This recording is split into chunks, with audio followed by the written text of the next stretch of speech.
So the big question is why Iran is attacking data centers. Iran is attacking hotels. Iran has attacked, big buildings. Iran has attacked marine bases, the ports, even the places where gas is being produced, the oil factories. But why have they attacked data centers? Because as the war between Iran and US rages, a new front has taken center stage in modern warfare, and it is digital.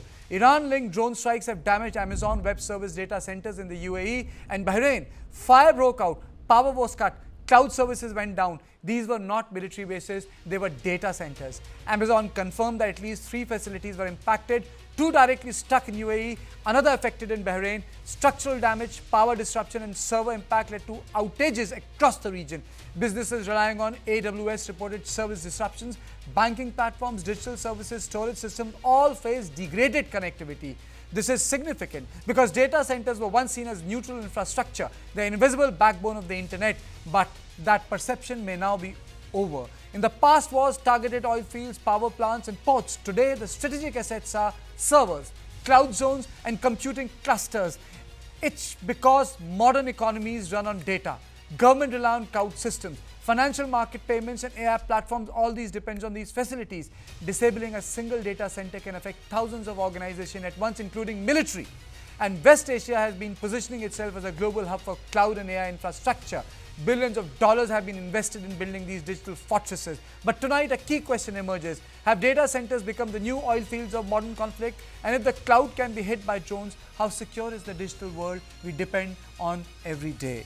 On this issue, I'm joined by Eli Peish, Director, International Relations and Israel and Defense Security Forum. He joins me live from Jerusalem, and General Sudhakar ji continues to be with me. Thank you so much. Eli, my question to you is, I mean to say, you hit data centers, you are hitting both civilian life, the military operation, and the basic economic activity. You know, Iran is fighting for its life. It's trying, it knows, or it has a sense that the West does not have the same level of resilience, does not look at this conflict at the same level of time as they do. This war for a very long time, as long as they can make it painful. So whether in the past, and even they tried at the beginning of this war, tried to close the Strait of Hormuz, they tried to impact international shipping to affect everyone. Now, as you suggested, there has been attacks on data centers. They are trying to impact worldwide communications, worldwide banking, worldwide transactions.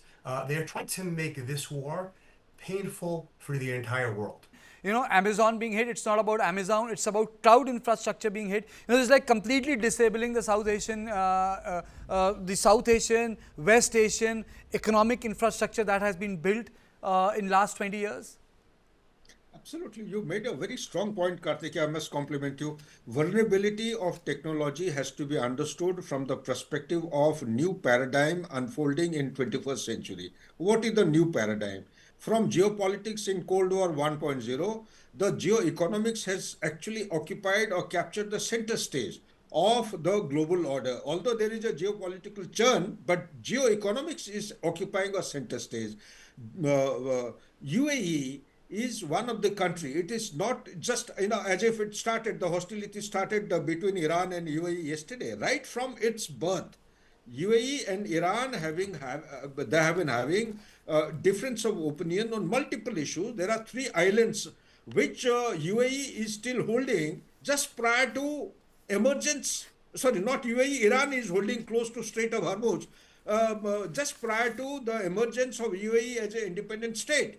And those 3 islands are very, very important. They haven't developed. But what I'm coming to is, when you talk about the data center and the cloud base, what it matters is the economy. UAE today has diversified its oil industry. It is the only hub in the world, after I think one odd country in the Europe, only hub in the world where the products are re-exported.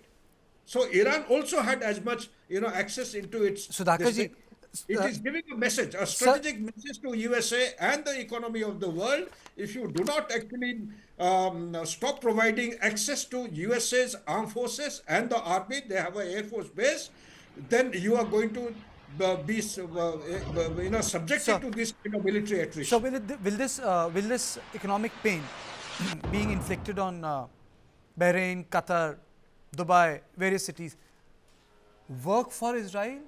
or will work against Israel, sir? Oh, absolutely. Very well made point.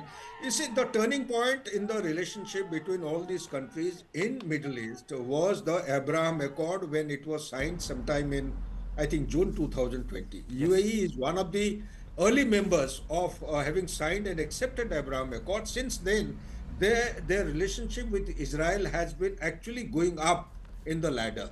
And this particular issue has not gone down too well in Iran. Iran has been consistently making all-out effort to to signal and give messages to USA and UAE and a country like Bahrain, Sudan, Morocco. They are the actually Abraham Accord signatory. Latest is Saudi Arabia, which has been withheld because of 7th October 2023 Hamas attack.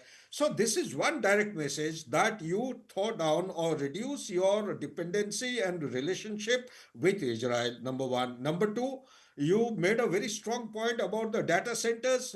That is a direct message not only to UAE but to all the countries in the Middle East and also USA and Israel that I'll not let you go. Your economy, the way it is picking up, it is a double-edged weapon. You must understand there are 7,000 traders of Iran who are dependent. They are registered members. The corporate organizations are registered in the society economic ecosystem of Dubai or UAE. They are also equally affected. The economy is going to start hitting below the belt of Iran as well. So it's a do or die attempt. You know, you have been cornered in such a place. If a cat is cornered within the four walls of a room, and if the attacker keeps on hitting and hitting, the time comes, it is left with no option. It goes, let go, and thereafter hits anyone and anything and everywhere. That is the General Sudhakarji, is Iran trying to send this message that no one is safe in West Asia? If you can't have a deal with Iran, you can't be safe. Is this the message they are trying to give? Because they will have to pay the cost. But the message is simply this, you know, your best assets, your economic activity which rested on the message that this is the peace haven, tax paradise, no question asked, do your business and go home.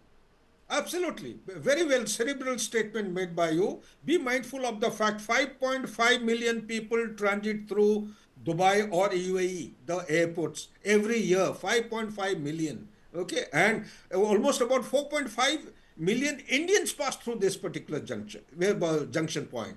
So there is so much of aviation traffic, there is so much of connectivity, and it is one of the open and liberal marketplaces where the services and tourism are given a boost. So therefore, it is trying to hit the heart of economy of UAE, that if you don't mend your ways, don't align yourself with Iran, make peace with Iran, put pressure on USA, Donald Trump, take Israel, keep them at a distance, don't go in for the Abraham Accord. You'll be hit like this time and again and till eternity, or words to that effect.